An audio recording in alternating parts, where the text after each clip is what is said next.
चलो देखो, माना कि b बराबर 4, r 0 1 2 और क्या माने 3। मान लिया वी नो दैट, हम जानते हैं कि क्या जान रहे हैं। देखो a बराबर क्या सूत्र होता है, बी क्यू प्लस आर। अब बताओ यदि r बराबर क्या हो 0 हो, यदि r बराबर क्या हो 0 हो, तो तुम ही बता a बराबर बी क्यू प्लस आर होता है ना। b का मान कितना है 4, q प्लस r का मान, तो 4q क्या होगा, सम की भी सम, 4q क्या होगा सम, ई हो जाएगा सम। सम पूर्णांक है, सम पूर्णांक है। उसके बाद बताओ यदि r का मान क्या लेंगे 1, r का मान क्या लेंगे 1, तब क्या होगा a बराबर बी क्यू प्लस आर, तो 4q प्लस a। अच्छा 4q का मान लो कुछ रखेंगे, 3 रखे, 4 तिया, अब 12 1 कितना हुआ, सम की विषम, विषम तो लिखेंगे विषम पूर्णांक है। क्या है, विषम पूर्णांक है। चलिए दूसरा बोलिए, यदि r बराबर a बराबर 4q प्लस 2, ये सम की विषम, सम पूर्णांक है। इसमें कुछ नहीं है हिसाब में, सिर्फ दिमाग लगाने का चीज है। ठीक है, रही बात वर्ग की, इसमें जो कहता है वर्ग का है, कहता है ना आगे सवाल में वर्ग, वर्ग में क्या करना है, इस जगह वर्ग कर देना है। किस जगह, मानो एक स्टेप यहाँ हुआ ना वर्ग करने पर, जब इसको मान लो वर्ग करेंगे 4 चौका क्यू स्क्वायर, 16q स्क्वायर हुआ ना, तो तुम बताओ ये क्या हुआ, 16q स्क्वायर क्या होगा, मान लो कि यहाँ 16q स्क्वायर हुआ, वर्ग करने पर हुआ ना, तो q का मान कुछ रखो, कुछ रखो, 2 रखो, अति कोई विषम संख्या ही रखो, 3 तिया और 9 गुना 16 करके बताओ तो सम की विषम, सम हुआ ना, तो लिख देंगे। वर्ग भी किए तो क्या निकला, सम पूर्णांक। सिर्फ वर्ग कर देना है, वर्ग कहता है तो, घन कहता है तो क्यूब कर देना है, बन जाएगा वो सवाल, अब बन जाना चाहिए। चलिए यदि r बराबर 3, a बराबर B Q plus R, B का मान 4q प्लस 3, सम की विषम, विषम, विषम पूर्णांक है। ये कैसा होगा, पूर्णांक है। चलिए आप बताइए, अब किसको लेंगे, यदि r बराबर, ओ हो गया ना, अतः 4q प्लस 1, 4q प्लस 3 एक क्या है, विषम पूर्णांक है। कोई दिक्कत, समझा हिसाब।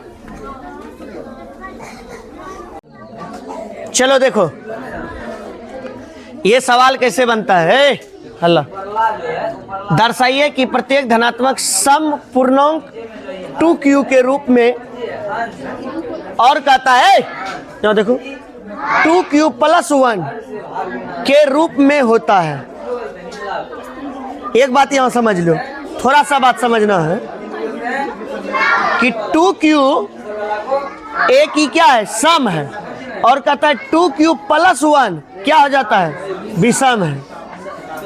ठीक, तो यह दर्शा देना है कि सम और एक ठो विषम, सम पूर्णांक 2q और विषम पूर्णांक 2q प्लस 1। इसको बनाना है सॉल्यूशन, लिख लेना है।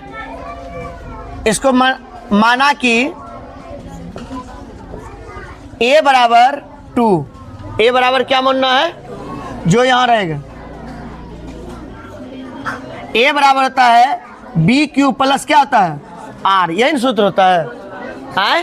तो b बराबर मानना है, b बराबर क्या मानना है 2, और आर का मान क्या मानना है? आर का मान देखो सबसे बड़ा क्या है? 1, तो 1 तक हम जाएंगे, 0 से लेकर के आर का मान हो जाएगा 0, 1। यदि यहाँ 4 रहता तो कहाँ तक जाते? 5 रहता तो 8 रहता तो 8 तक, तो यहाँ कितना तक गए? 0 और तब लिखेंगे यदि तेरा लक, यदि आर बराबर क्या मानेंगे? 0, तो ए बराबर हो जाएगा बी क्यू प्लस आर। तो इसका मान बी का मान, क्यू का मान क्यू, आर का मान 0, तो ये क्या हो गया? 2q। मान लो कि q का मान विषम ही संख्या कोनो ले लो, कोनो विषम संख्या ले लो, 3 ले लिए, तो 3 गुना 2 करेंगे तो क्या होगा? 3 गुना 2 6, सम ही होगा। और कोनो विषम ले लो एक ठो चेक करने के लिए, 5, तो 5 गुना 2 करो 10, सम की विषम। इसको किसी भी परिस्थिति पर यह क्या होगा? यह क्या है? सम है। यह क्या है? सम है। अब यदि आर बराबर क्या ले लेंगे? 1, तो A B Q plus R, B का मान आर का मान, ठीक। अच्छा एक बात बताओ, तुम मान लो इस जगह तुमने विषम या सम कोनो संख्या ले लो, कोनो ले लो, 4 लेंगे, 4 दूनो 1 जोड़ दो, कितना होगा? 9। क्या निकला वो? विषम की सम? विषम। फिर दूसरा बात सोचो कि सर हम सम नहीं लेंगे, हम विषम लेंगे। हम क्या लेंगे? विषम लेंगे। क्या लेंगे? विषम लेंगे। मान लो विषम लेते हैं, कितना लेंगे विषम? विषम बोला ना कौन हो रे? अच्छा 5 गुना 2 कितना हुआ? 10, 1। हर परिस्थिति में यह क्या हुआ? विषम। यह विषम पूर्णांक है, इसीलिए 2q एक सम पूर्णांक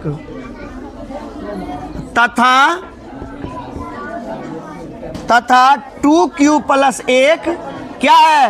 विषम पूर्णांक है। समझा? हाँ, बस इतने ठो बातें था इसमें पढ़ाना है। एक सवाल आएगा 10वां में, सिद्ध करें कि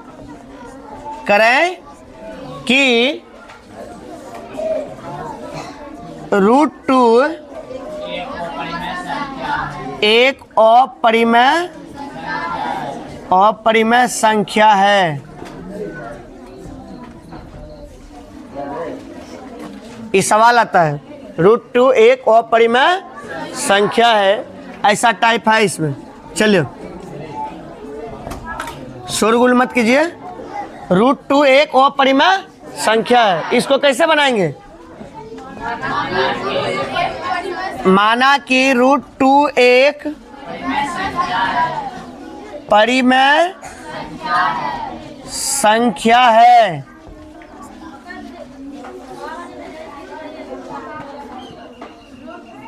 √2 बटा p बटा q परिमेय संख्या के परिभाषा से, परिमेय संख्या के परिभाषा से।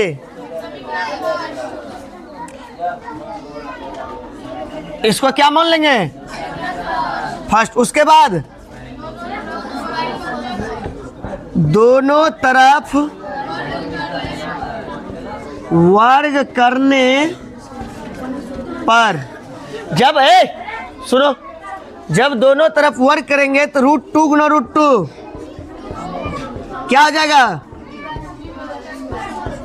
अरे √2 गुना √2 2, 1 गुना 1 1, पी स्क्वायर क्यू स्क्वायर।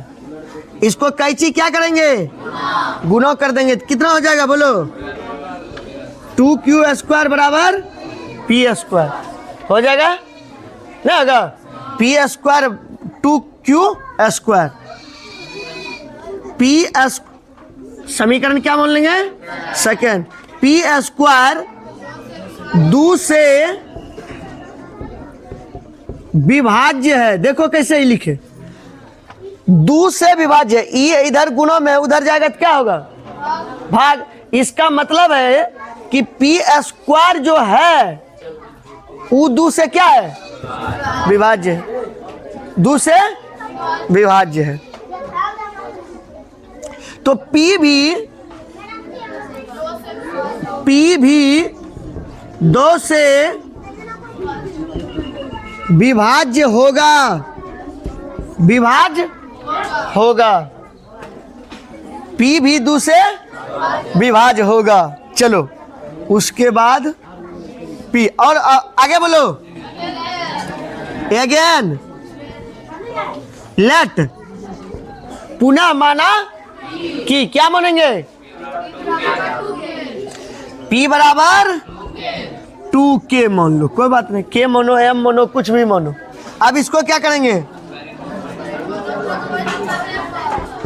दोनों तरफ वर्ग करने पर, दोनों तरफ क्या करेंगे, वर्ग करने पर करो, पी स्क्वायर 4k स्क्वायर। अब बताओ इस जगह क्या विभाजित होगा, समीकरण थर्ड, पी स्क्वायर का मान समीकरण सेकेंड, पी स्क्वायर का मान, पी स्क्वायर का मान समीकरण थर्ड से समीकरण किसमें रखेंगे, सेकेंड में रखने पर, रखने जिसमें रखेंगे उस समीकरण लिखेंगे। यहाँ बोलो ए अल्लाह,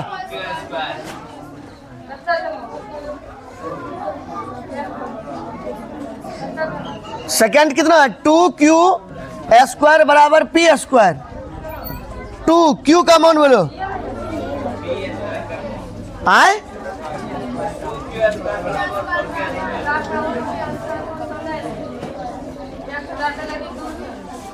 2q square 4k square, q square बराबर 4k बट्टा स्क्वायर बट्टा 2, ये कट गया, कितना बचा, q स्क्वायर 2k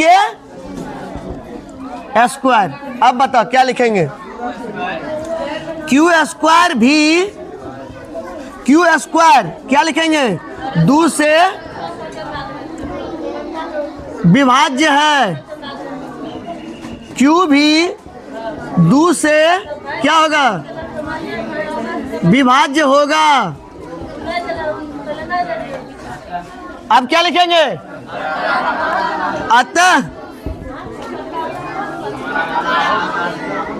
अतः हमारा मानना, अतः हमारा मानना विरोधाभास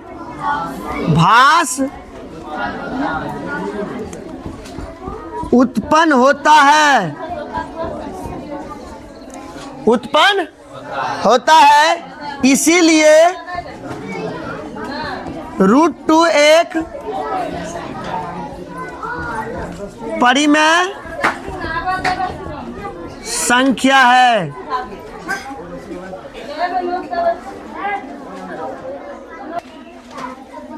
ये सिद्ध हो गया, इसलिए √2 एक अपरिमेय संख्या है।